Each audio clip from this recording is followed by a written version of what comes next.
আর দেখে না বিড়ালের ঘরটা কেমন হলো। এই যে ওদের একটা, এই যে বেরোনোর জন্য একটা দরজা করে দিছি। এই যে এখান থেকে বেরোবে, বেরো।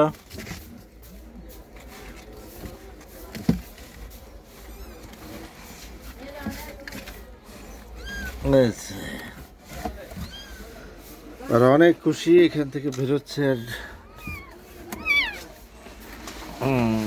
যা, এই যে এখান থেকে ওরা বেরোচ্ছে আর ঢুকতেছে আর বেরোচ্ছে, ঢুকতেছে আর বেরোচ্ছে। এই যে তো ওঠ, এই যে যা। ওদের ঘরটা কেমন হয়েছে সবাই দেখো।